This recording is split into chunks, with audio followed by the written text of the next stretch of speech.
emotional as a strength.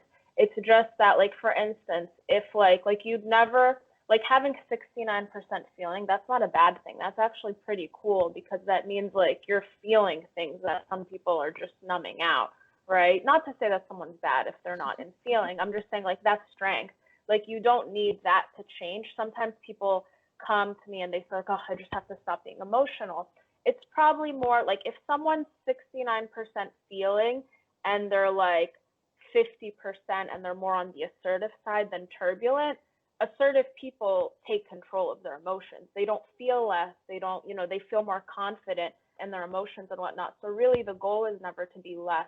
And you said it yourself, like it's about like controlling the emotions, but part of that is feeling confident in them and whatnot. But if anyone's listening,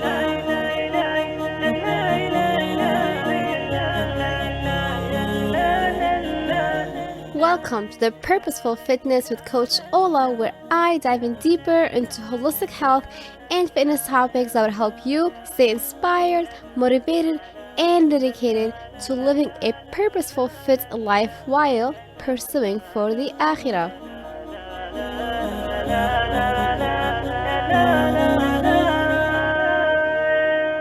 Hey, Assalamu alaikum, and welcome to episode number 36. Today's episode is all about emotional intelligence as we dive deeper into it with Yasmin Essa.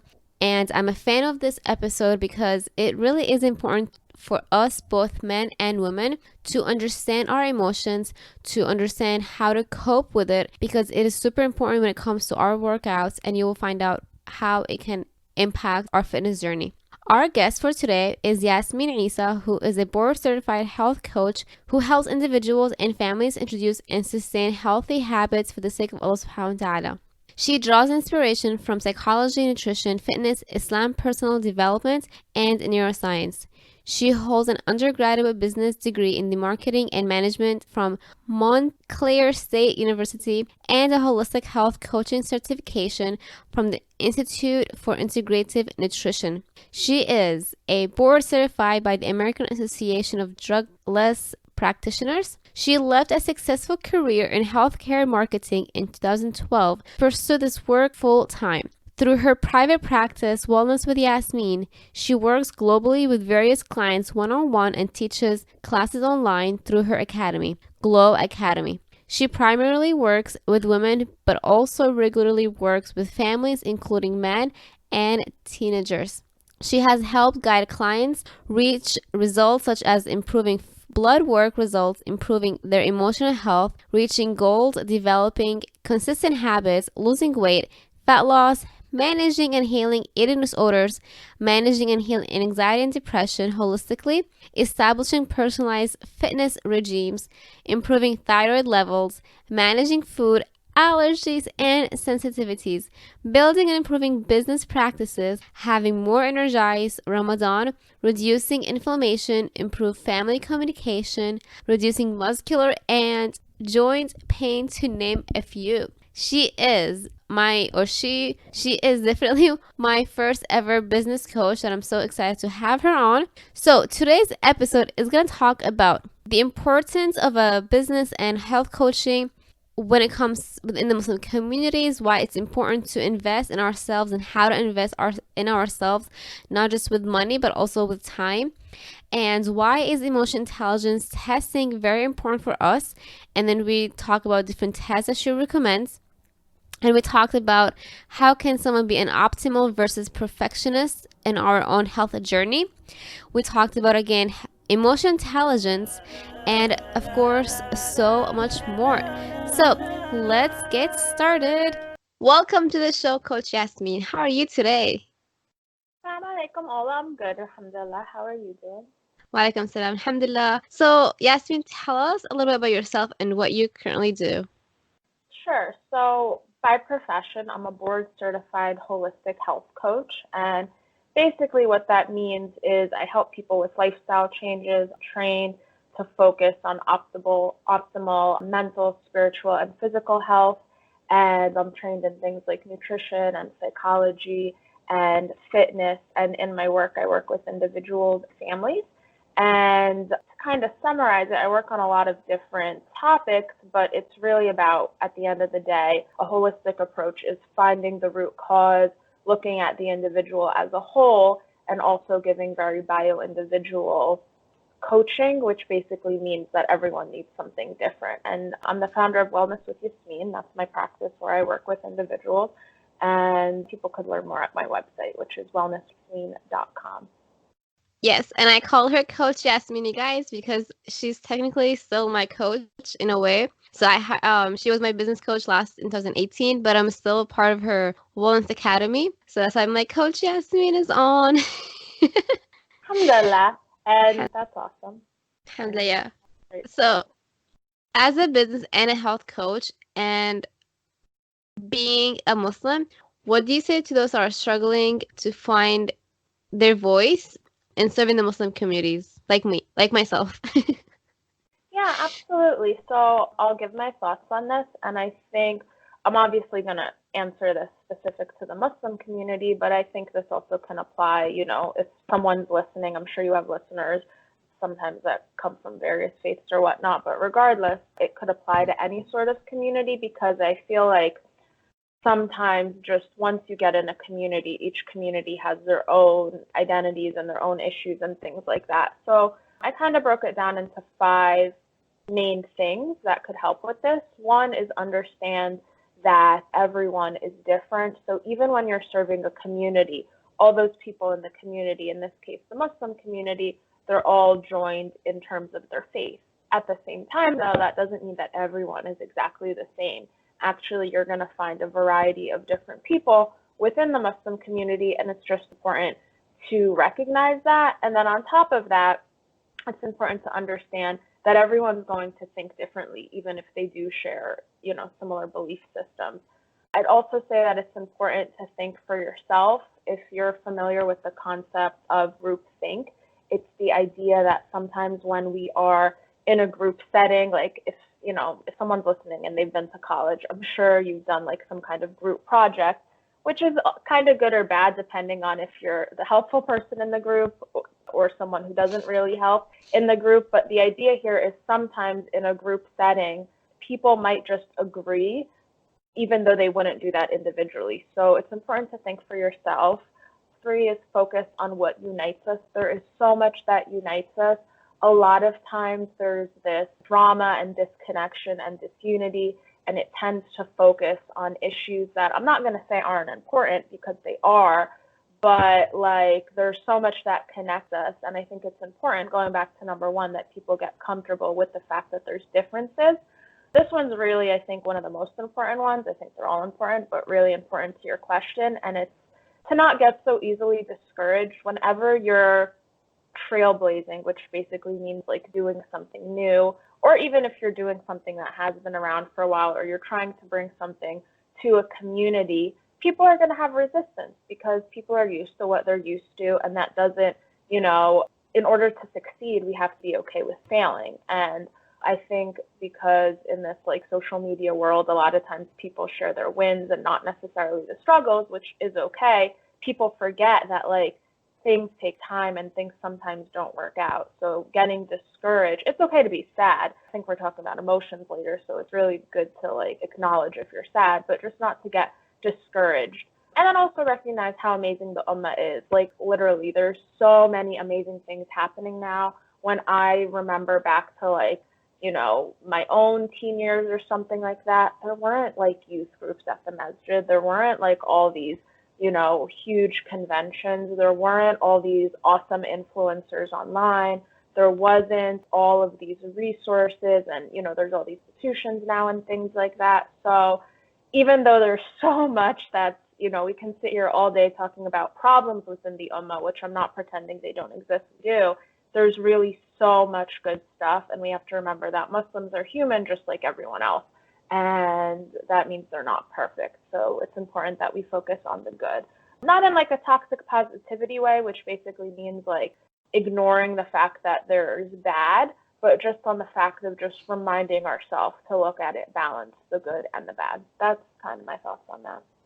Thank you, and preach it, hands down. So Subhanallah. This is actually our second time recording this episode, guys. And as of this recording on like literally September 19th, I just kind of I've been feeling this whole entire day like a failure because of my retreat that I like went all about and I shared about on social media, and now I have to go and like tell the world that it's just canceled, and kind of like I feel embarrassed, I feel like a failure. But I keep thinking of like what Yasmin coached me when I first started my business. She taught me how to think and like not what to think, and that it's a huge deal because it does empower me right now, and like how to think and not like what I should be doing, like how I'm supposed to be doing, and how I'm supposed to be learning from the failure and like all that stuff, and like take things with a grain of salt because as she said, like it's fun, but it's definitely an adventure. But I believe it's not just in the Muslim community. I know it's in other faith communities, but because you are Muslim, I'm Muslim, I know we can relate about that part. Yeah, absolutely, absolutely. Yeah, alhamdulillah. So, how and why investing into coaching is empowering to our well-being? Yeah, so the first thing I wanted to share is that investment doesn't just mean money. It means time and also willingness to work past resistance. So obviously, money is the most common form of investment, and it's an important one. I'm a believer in, let's be real, like especially these days, and I guess even in past days, it's all relative to the time and the cost of living and stuff. Like you need money in order to live, and it's important to understand that budgets are important. Even if someone has like, if money isn't really a stressor in their life and they have finances, they still need to budget. Like people hear that word budget and think like, oh, that sounds like, you know, annoying to budget or whatnot. But I'm a big fan of Dave Ramsey. I don't know if you're familiar with him. He is not Muslim, but he has a lot of great advice regarding like personal finances and how to manage your money and things like that. But the idea, him and his daughter, Rachel Cruz, they have this concept where it's basically budget simply means that you basically give like every dollar a job, if that makes sense. And that doesn't mean like everything everyone spends or whatnot, but it's just the idea of, obviously there are things that are non-negotiable, like things you need just to survive, like a roof over your head, which, alhamdulillah for having that and whatnot. But then once you've taken care of like, I guess, bills and needs and things like that, everyone gets to decide like with whatever, and that might be a little bit, it might be more depending on your circumstances, where they're going to kind of put that money. It depends what you value. Some people value, material things. Some people value experiences. It just really varies per the person. Now, investing, whenever you're using the word investing, we're hoping for a return on that investment. So that means that the output should be greater than the input. So it's important to definitely invest in our well-being because we are our greatest asset. It's really important. And it's also important, as I was starting to mention earlier, to understand that time is an invest. So I find this a lot with women especially. Sometimes they focus on the fact that money feels like an investment, but time doesn't feel like an investment. And money is an investment. I'm not saying that it isn't, but if you're not valuing your time, then that says a lot about one's self-worth and their relationship itself and whatnot. So that's really important. And the third thing is willingness to work past resistance. You can invest in the best equipment, the best trainers, the best coaches, the best classes, the best teachers, the whatever, and you can give all of your time. But if you're not willing to work past resistance, resistance is kind of just like when like we say we want something, but we don't actually, like there are things holding us back or there's things we have to push through. Usually these are mental and emotional barriers, maybe we'll speak about later, but that's also a form of investment. I also want to just mention that, sometimes people just kind of hope that things will figure out themselves, whether it's their health or their fitness or their mental being or whatever the case may be. But it is important to understand that not solving your issues costs time and money as well. And if someone can't afford investing to their well-being, there's always a level of investment that could be made. If money's the issue, there's ways to get help for free. Books and the internet are great. It's really important to understand that. And there's some people in their financial situation, maybe they can't even afford to buy a book. Let's be real. So there are libraries, there are resources. A lot of libraries now even let you borrow like ebooks and things like that. So those are all valuable. I just want to point out that when someone's trying to pull information from books or the internet or whatnot, that tends to be more random information than if you were to sit with a teacher or a coach or work with a trainer or whatnot, which doesn't mean it's not valuable. I am someone who I kind of like to do both things. I like to go to experts, and I also like to figure things out myself. That's part of my personality. But it's just important to understand that it's so important to invest in one's own well-being, and that also means time, taking time for yourself and taking care of yourself. It's hard sometimes, you know. I don't want to pretend like it's easy, depending on if someone's caring for a child or an aging parent, or if someone's just trying to make ends meet. You mentioned Glow Academy earlier. One of my online courses in there is called Self-Care and Rejuvenation for His Sake. And like in the very first class, I don't remember the number, but I teach like 10 barriers to self-care. What I mean by that is the idea that sometimes like there are barriers that stop us from even doing that. So I don't, you know, this is a podcast, so we're going to not go very, very deep, but I just want to make it like if someone's out there listening and they're thinking like, well, that sounds great, Yasmin, but it's not that easy for me to take time to myself. Like, okay, I do get that. Then I encourage you to kind of, you know, find a way to figure out what are the barriers, you know, if it doesn't feel like you could do that, because there's always an answer, even if it's tough. So that's kind of how I'd answer that question. Yeah, so true. And like time is such a huge thing. Like I'm into like her academy, into like another like the mastermind group, the Idea Fit TV, and I'm paying for all these memberships. But I'm like, I don't have time. It's so hard. So, and something to consider. But like she said, even the free stuff like that you're consuming, like how much are you investing of that content that you're part of on social media and stuff? Which is a great segue to talk about emotional intelligence, especially for the women. So why is emotional intelligence and testing are important? And what is it? Yeah, absolutely. I'll definitely talk about women. Would you like me to talk about individuals as well? Do you mostly have women listening, or is it very... I feel like I have few men, but it's definitely women, but I do have some men listening sometimes. Okay. So I'll focus on women, but I'll talk in general as well, just for anyone who's Oh, listening. and by the way, sorry to interrupt you, but actually I have a reference we talked about with Jonathan. He came on my show and we talked about men's health and men's emotion came up. So that's something as a reference that if you want to talk about as well. And also you and I talked about the importance of talking about men's emotions. Remember? Yeah. No, absolutely. And you know, it's so important, you know, for when I first started out. So I've been coaching for like over 7 years now, alhamdulillah. But when I first started out, I was mostly focused on women and in my work. And, you know, like there were men involved in terms of like those people's family members and things like that. And, you know, definitely when I did public events for communities and things like that. But as the years have gone along, you know, I'd still say majority of people I work with definitely is women, but I've, you know, been working with men as well within the context of families, and it's really important. And the honest truth is that it's women and men are very connected in, you know, a huge way, and it's important for us to understand that. But regarding your main question of emotional intelligence testing, so there's a lot of great tests. I'm going to focus on 4 today, inshallah.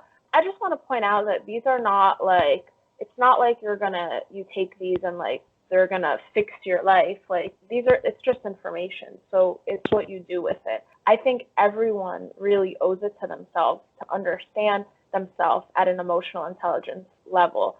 I work with individuals on a plethora of topics when I coach. Sometimes it's like a health issue, like autoimmune disease or thyroid issues, or things like post-traumatic stress disorder. Sometimes I'm working with individuals on business. My undergraduate degree is in business, many different topics. So whenever I work with a client, and you would know this, but like I make them fill out a lot of things in the beginning. Not everyone fills out the same thing though. Like you were focusing on business, so I didn't review your blood work, for example, but I review blood work for clients who are focused on like physical issues, right? Well, the reason I bring this up is no matter what I'm working on with someone, I always have people do emotional tests. So no matter what the topic is, emotional testing is always included, regardless of what we're working on. So obviously that means pretty important. It's important because everyone's different. Sometimes like it's good to follow influencers online and read what works for people and follow plans and stuff, but you have to understand that everyone is different and needs to be handled as such. So I'm going to go through some of these tests. So Myers-Briggs is a very popular personality test. It's often used in the business world. I know the first time I heard about this was when I was doing my bachelor's degree, because it is spoken about in the business world, and employers sometimes use it to kind of understand the people that they're hiring. And Myers-Briggs is traditionally a very large test that you could buy and whatnot, but there's a great website if someone just wants to casually do Myers-Briggs testing, they could do it online for free. It's 16personalities.com. Myers-Briggs is great because it basically looks at 5 major areas and it helps you kind of understand yourself. There's basically 16 different types that a person gets. And when you go to that website, I just want to note that people will get like a name and like an avatar or like a cartoon thingy that like describes them. That's cool and that's important, but that's not actually the most important thing. You want to look at the letters and the percentages. So for instance, the first category, I mentioned there's 5, is the introversion to extroversion scale. So if someone gets like introverted 60%, that means they're introverted 60% and they're extroverted 40%. There's a common myth that introverted people are shy. That's not actually what it means to be introverted. Introverted means that they tend to create their own energy, they need downtime, and things like that. So Myers-Briggs is a great way to learn about oneself. Gretchen-Rubin's 4 tendencies is also a great way to learn about oneself, and that could be Googled as well. Basically, she divides people into 4 tendencies. The 4 types are rebel, obliger, questioner, and I'm forgetting the 4th one at the moment. So it's rebel. Oh, yes. So that actually reminds me. Upholder. Go ahead. Upholder, yeah. As you're talking, I like pulled my results because I actually did that from her once academy. And so I am ESFPT, which means I'm the entertainer. Do you want to briefly talk about that, maybe? Yeah, like what yours means? Yeah. Or, yeah, of course, as long as you don't mind that it's public, then I'm down. Okay. Yeah, so you said ES, and I know I have you FP-C. Yeah. Yeah. Do you have your percentages? Yeah, so I am 53% extroverted, 54%. Huh? You said 53? Yeah, I'll share the screen with you. And then also 54% absorbent, 69% feeling, which is so true, 67% prospecting, and then 82% turbulent. Oh my gosh, which is, when I read about that part, I'm like, that's so true. Okay. Yeah, I have something, I'll share something interesting regarding that, because people always that's the one people always have the biggest reaction to when they're reading, because it just sounds, I remember once I had a client who basically said I don't like that that's what that one is for that one, but I'll actually explain what that means, because it's important to understand. So for your first 2, I just want to mention that you're very almost center on the first 2 categories, because it's 53%. You get what I mean? So you're do you follow, or should I explain a little bit? Oh, I get it. Okay. So that means you're extroverted, but you're very close to the middle there, if that makes sense. And I think that definitely makes sense there. But extroverted, and again, I just really want to emphasize here, introverted doesn't mean people don't like people. That's a really common misconception.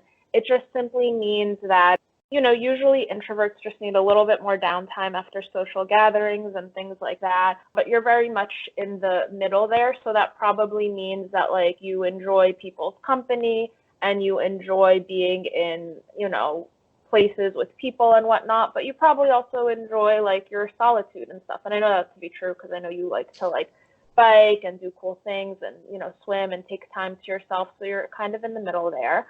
Do you want to say anything before I continue? Nope. I'm just smiling because it continue. Yeah. So the second category, you got observant. So the other again, this is a spectrum. So on one side it's observant and one side it's intuitive. So you're like almost in the middle, which means you're a little bit more observant than intuitive, but you're kind of like almost balanced on both. That would mean you're like 46% intuitive. So it's very close.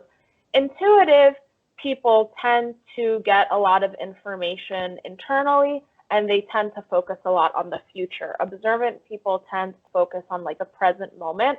So you being somewhere in the middle is probably a mixture of like focusing on the present moment, but also really future focused, which makes sense. I mean, you're an entrepreneur, so entrepreneurs are going to be future focused for sure and goal oriented. So you're very much in the middle there. I also just want to say there isn't really like a good or bad result in this, except for maybe the last category, which isn't bad, but it's maybe just like, even when I teach my emotional freedom class, I never teach people that they should want different in any way. But if someone truly wants emotional freedom, they'd want to work on one category, which I'll mention.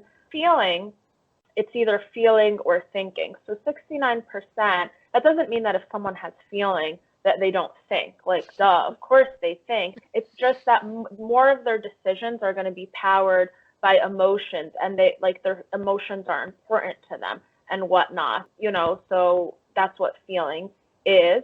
And then perspecting, you're kind of, and really there's no, except for maybe the last one, you're not really seeing like 80% here or anything huge. Like 50-60% just still shows like a lot of balance. Not that that's good or bad, but it just means like kind of like the best of both worlds, if that makes sense. Perspecting is either perspecting or judging. Perspecting kind of means being spontaneous and going with the flow. Judging doesn't mean judging other people, even though it sounds like that. Judging basically means like really being focused on rules and like structure. And again, that doesn't mean because you're more on the perspecting side, you don't care about rules or anything like that, but it just means like you're a little bit more in the direction on the like spontaneous side. Turbulence, the opposite of turbulence is assertiveness. And it sounds like I mentioned, I had a client who basically was like, I don't like that, like my turbulent result is really high. Typically, it's not that abnormal, especially if someone has, like they're more on the feeling side and things like that. But turbulence is basically like, or assertiveness, it's basically how confident one feels in their abilities and whatnot, and how assertive they are. So typically I recommend, like, as people, like I always tell people they should accept themselves as they are. If they want more emotional freedom, it's really not hard to get that percentage down. Most people who like, and I've had so many people and I have the results, if I were to pull them up, take this test. Most people taking the emotional freedom class when they're first starting out on their journey of like emotional freedom and whatnot, they're going to have higher turbulence numbers, but that's actually something, I don't know if you've personally got there yet, but later on I kind of say like that's the one. If someone works more towards assertiveness, they'll feel more like emotional freedom in their life. And it's not that difficult, and there's good reasons, for that. I've had my own percentage go down in that. It's nothing to be ashamed of or anything like that, but it's pretty cool because it just helps you like, and that, I think it's so cool that like we went through your real-time ones. That's pretty awesome. But yeah, I guess you have questions like on any of your results or anything like that?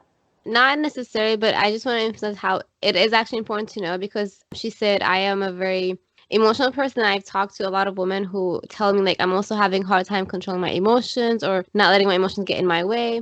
And like that can impact our fitness journey. So like sometimes I notice like some people who push themselves too much in the workout, and that could be part of it, being so emotional that you're getting your anger through the workout. And if you're doing it like super fast right away, you can injure yourself in the long run. And Yeah. so controlling your emotions and your anger and all that stuff is actually really important for you on fitness journey and success. And that's why it all goes hand in hand. Yeah, absolutely. And again, like being emotional, like it's usually so looked down upon, like it's a weakness. Being emotional is a strength. It's just that, like, for instance, if like you've never, like having 69% feeling, that's not a bad thing. That's actually pretty cool because that means like you're feeling things that some people are just numbing out, right? Not to say that someone's bad if they're not in feeling. I'm just saying like that's strength. Like you don't need that to change. Sometimes people come to me and they say like, oh, I just have to stop being emotional. It's probably more like if someone's 69% feeling and they're like 50% and they're more on the assertive side than turbulent, assertive people take control of their emotions. They don't feel less. They don't, they feel more confident in their emotions and whatnot. So really the goal is never to be less. And you said it yourself, like it's about like controlling the emotions, but part of that is feeling confident in them and whatnot. But if anyone's listening, like I'm a very emotional person. I'm a very logical person as well. Like I really do care about logic, but feelings are more important to me. But yeah, absolutely. I guess you want me to mention some of the other tests, or we could just leave links for people to check them out themselves, whatever you want, inshallah, in terms of managing the time. You can say them really briefly, and everyone, it'll be in the show notes. I'll have the links so you guys can go and check them out if you are interested. But yeah, tell us about Tom Ferry's, which I don't know about, and then HSP test. Okay, yeah, and you'll probably, if I talk about the Tom Ferry one in the emotional class as well, but basically it's from his book, and he talks about 4 addictions, and it's basically the idea, it's not like addictions like drugs or alcohol, although those are obviously addictions as well, but they're a little bit less traditional addictions than what we think. I'll only like briefly talk about it, but people could look into that more. But it's the idea of things like being addicted to drama, being addicted to the past. These are basically things that it's important for us to get honest with ourselves about if we're stuck on these things, because they could really hold us back, emotionally speaking. HSP, that's actually the work of Dr. Elaine, and it's HSP stands for highly sensitive person, and that's a test that's online on her website, and I don't remember the number. I think if you get more than 14, you technically qualify as a highly sensitive person. Again, sensitivity is not a weakness. Sensitivity is a strength. When we hear sensitive, we think weak, but really, like, think of it, I know we have like all this updated technology now, but if you remember when cars used to have like antennas for the radio or whatnot, like sensitivity is almost like an antenna. Like the more sensitive you are, the more you notice things and whatnot. Sometimes that could be a not great thing because someone's like really hyper vigilant. That's one sign that someone may have something like post-traumatic stress disorder, which by the way doesn't just come from being in war. There's something called complex post-traumatic stress disorder, which comes from emotional abuse. It comes from being in toxic settings and whatnot. And sometimes people who have been in any sort of abusive situation, they're going to be they're going to notice what other people do, and that might look like high sensitivity, but it's really hypervigilance. It's more of a survival mechanism. So again, sensitivity is a beautiful thing, but it's just important to understand yourself. And there's so many other testing and things, but those are just like 4 that we can kind of, talk about, inshallah.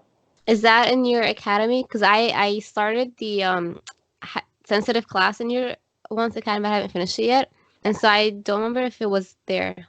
Yeah, so those are all in the emotional freedom one.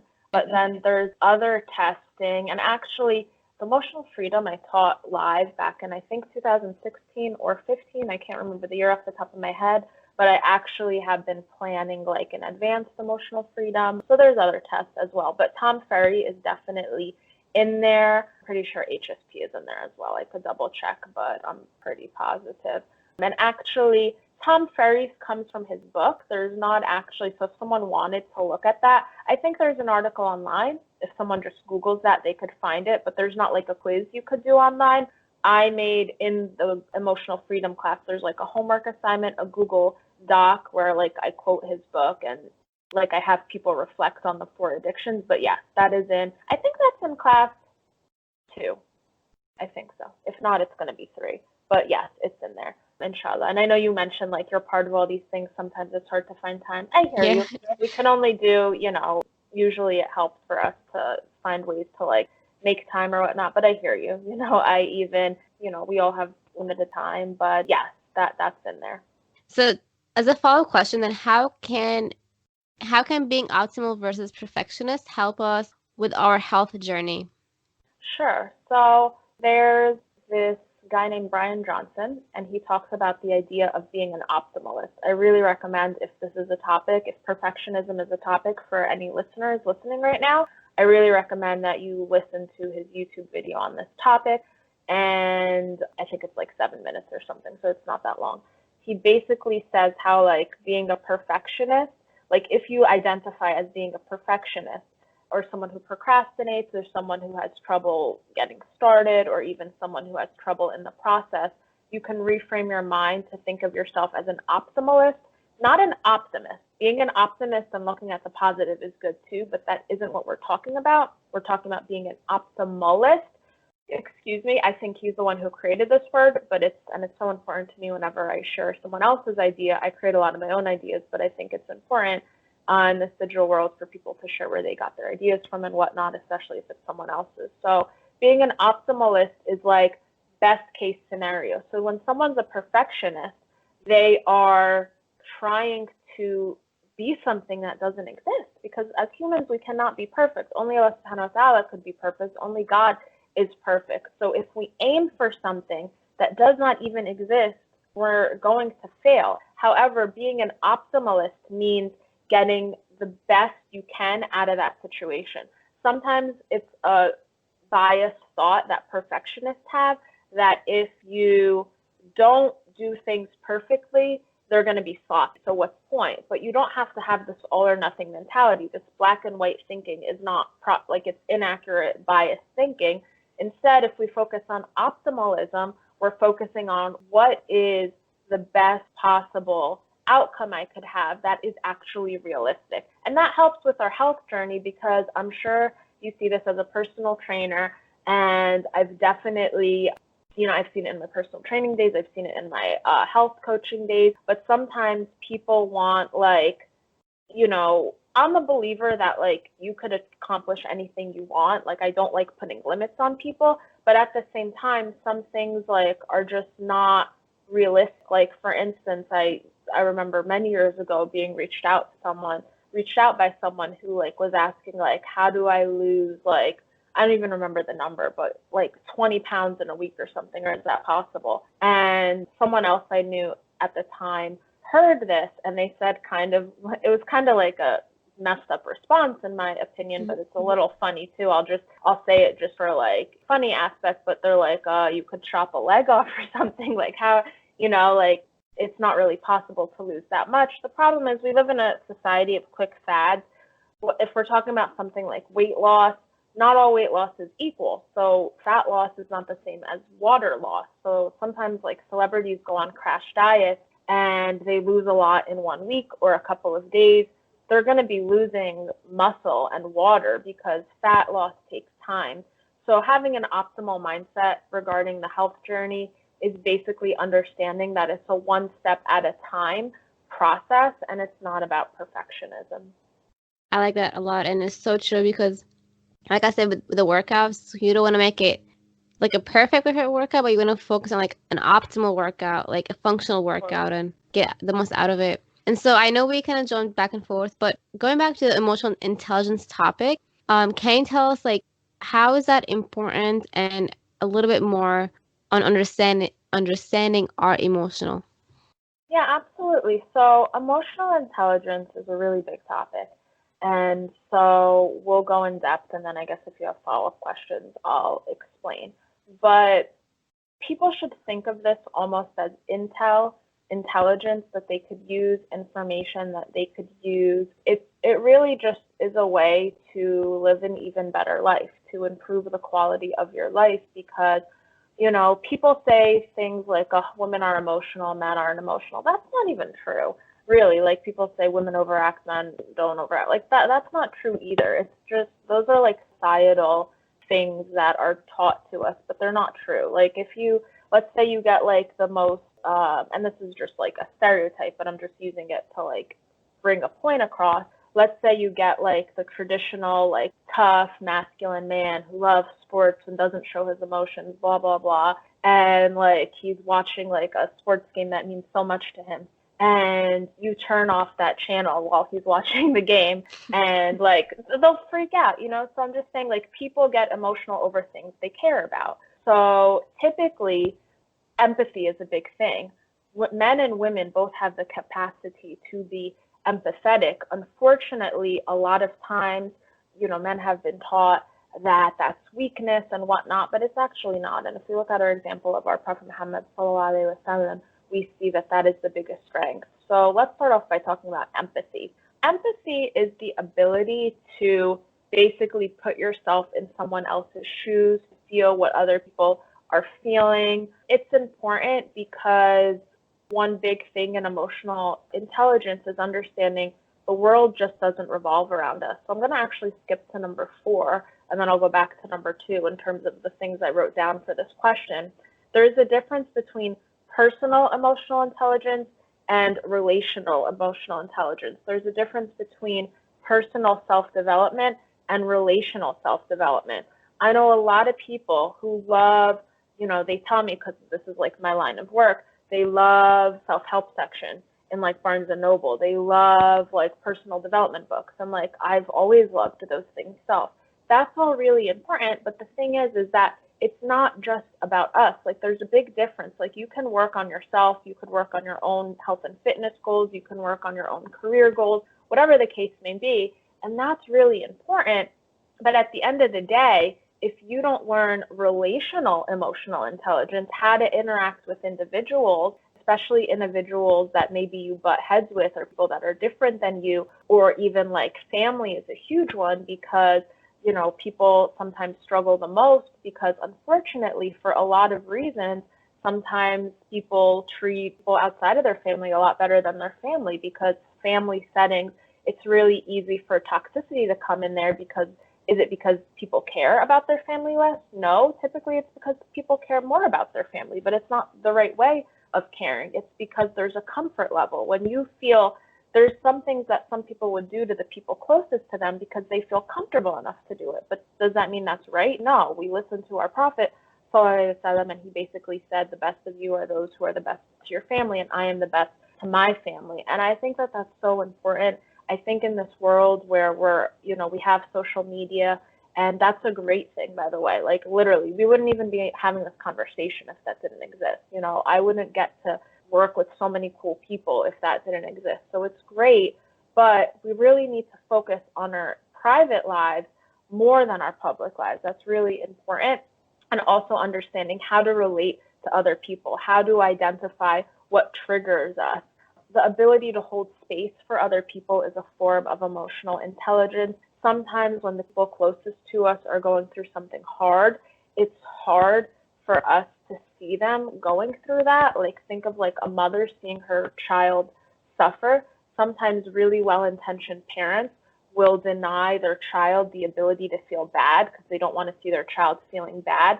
But actually, feeling bad sometimes is part of life. If you stop someone from feeling bad, they're not going to be able to move through that. They're going to get stuck in that. So holding space is, and this is why people go to therapy, this is why people go to coaches and whatnot, and it's really important to get it from a professional sense, but you can also hold space in your own relationships with your friends and your family. It's the idea of just sitting with someone emotionally where they are, not judging them, listening to them. Sometimes people think that if you disagree with someone, you cannot support them.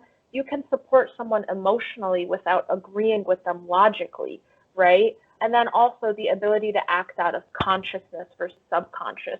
Sometimes when people let their emotions control them and whatnot, they're really acting out of their subconscious. They're acting out of a triggered place, and that might mean there's some healing that needs to be tended to and whatnot. But, emotional intelligence, there's just so many more things we could talk about, but those are just a couple of things. And I'm sure, you can branch out into whatever you think is going to be most beneficial for your audience, inshallah. No, I like it. And then you mentioned the ability to hold space and then to act out of conscious versus subconscious. Did you go back to that or not as much? Yeah. You're saying, could I go back to it, right, and talk a little bit more about that? Yeah, just a little bit. Yeah, sure. So like an example of holding space. So I'll give an example, and I'm also going to recommend a really cool video. Let me just Google it to make sure I have the right. So Brene Brown, she's a researcher on vulnerability. And let me see, she has a video on YouTube. It's pretty short. So it's so funny. Actually, I was with Michael Anderson. He calls it the sheikha of therapy. Okay. Yeah, no, Brene Brown's pretty Yeah. great. I really recommend her braving model on trust. That's another great one as well. Trust is a big part of emotional intelligence. Yeah, so it's a YouTube video. It's like a cartoon actually, but it's Brene Brown on empathy. So basically, it's this bear and this. Yeah, I I think saw it's it. fox. Yeah, yeah. Okay, you've watched it. But basically, someone's not feeling that well, and it's the idea that the person not feeling well is in a hole. And really, I recommend people watch this. But like, someone could either like look over the hole and be like, "Oh, that sucks. That's not holding space," but actually walking down into that hole and just sitting next to that person and being there for them. That's the idea of holding space. Now, I do want to say something. Sometimes, especially if someone is codependent, which codependent means that someone puts the needs of others ahead of themselves. Now, this isn't always, like for instance, a mother with a newborn child is not codependent. That's, you have to put the needs of a baby before yourself.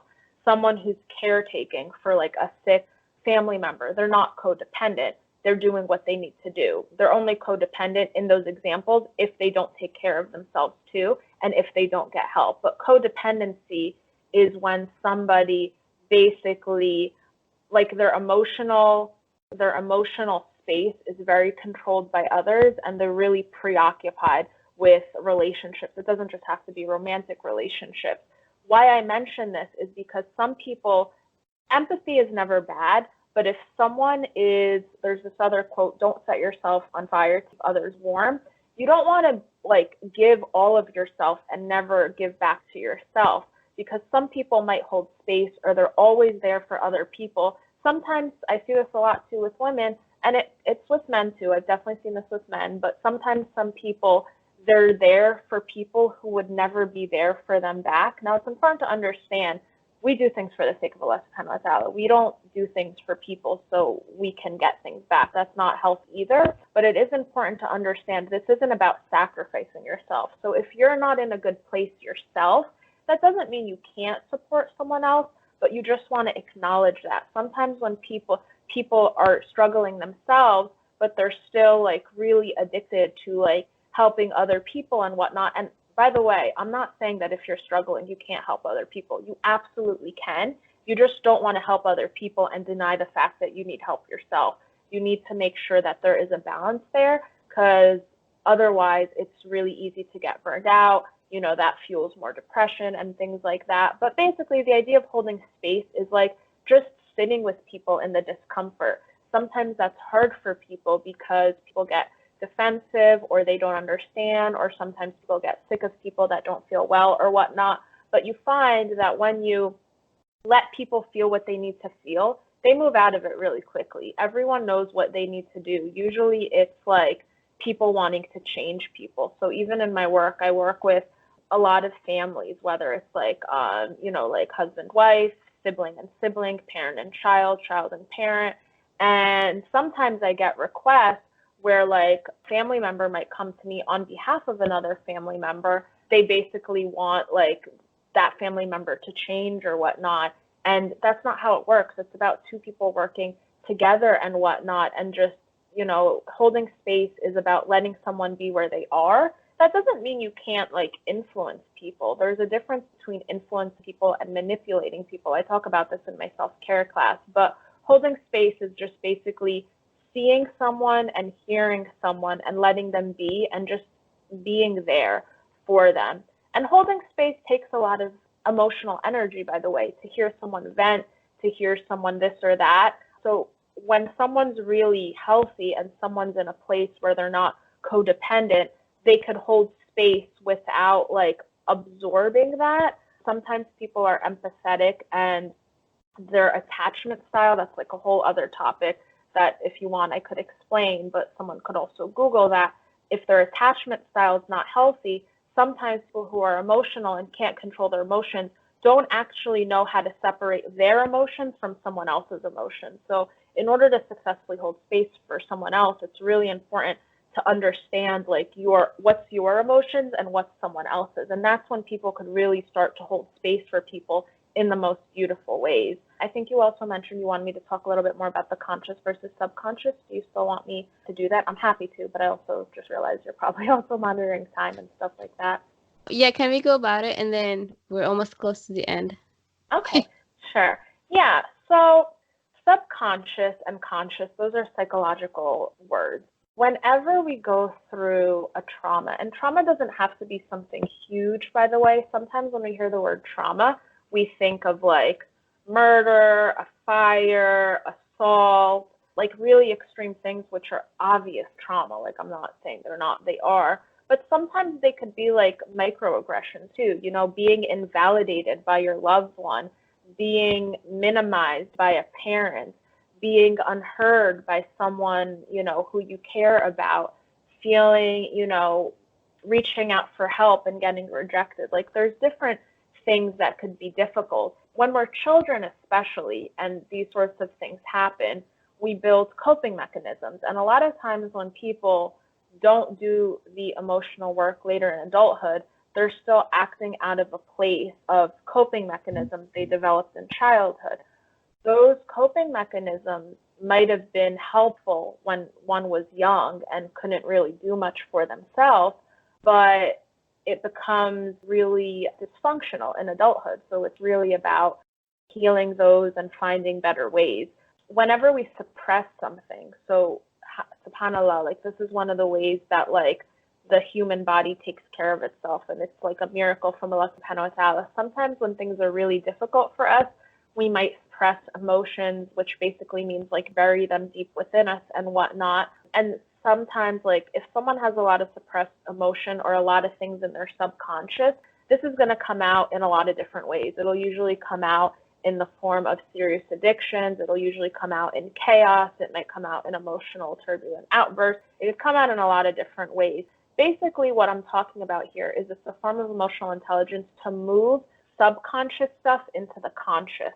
And conscious just means we're aware, and once we're aware of it, we can deal with it. I know you love journaling, and journaling is a great way to move subconscious thoughts into conscious thoughts. And sometimes it's painful too when you face it, but let me tell you this, it's so much more painful not to face it, because then it just lingers. Once you face it, you can eventually let go of it. And sometimes some things are so hurtful, you might carry it for whatever, but it doesn't control you anymore. So it's really important to understand that like moving things into the conscious is really important. Sometimes people, like we're talking about fitness or, you know, even eating habits or whatnot. Like sometimes people will like mindlessly eat. I think you mentioned you had a podcast with someone on mindfulness, but when someone's being mindless, not mindful, they're usually acting out of their subconscious. So that usually means a lot of suppression, and the opposite of suppression is expression. So the more we can move into our consciousness, the better. When we could live our daily lives conscious, it's not always going to be that way. Listen, sometimes you have to,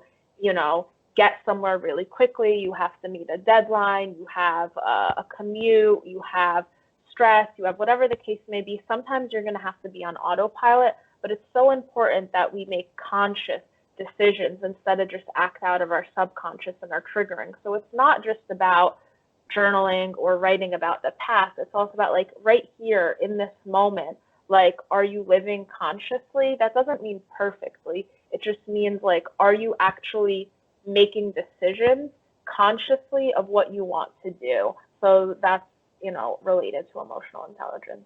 Awesome. And she's talking about Micah Anderson, guys. Go back to that episode. You. Yeah, you're welcome. No, thank you for mentioning that, because it's a great way to summarize this amazing conversation. And I feel like we can talk about it like all day. Probably. Yeah. So how is all brought back to fitness journey, right? Working out. It is brought back together because first of all, you need to make time and effort to invest into your health and workouts.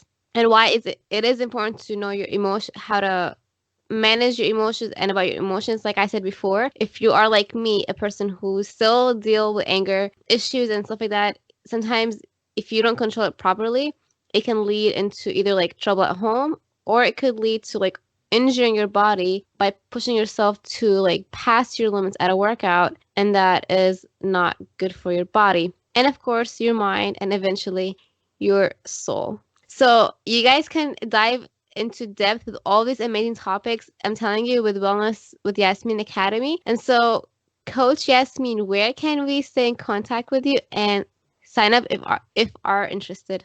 Yeah, absolutely. So I mentioned my website. It's wellnesswithyasmin.com. I have a mailing list, and people could get like a daily wellness checklist when they sign up for that.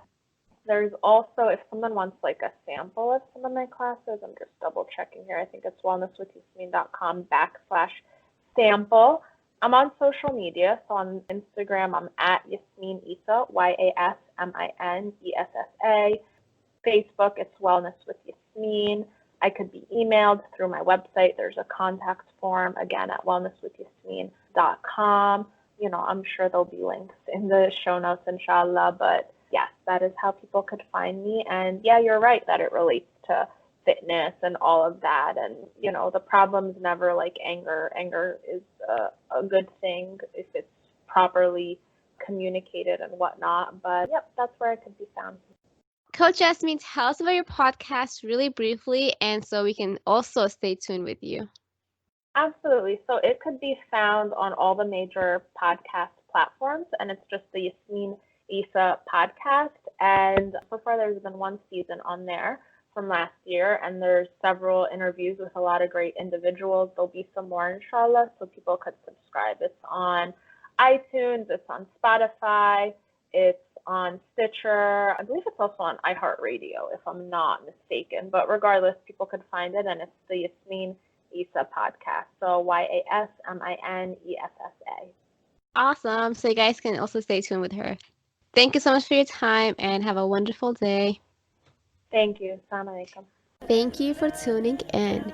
If you've enjoyed this episode, make sure to subscribe today and leave a 5-star review.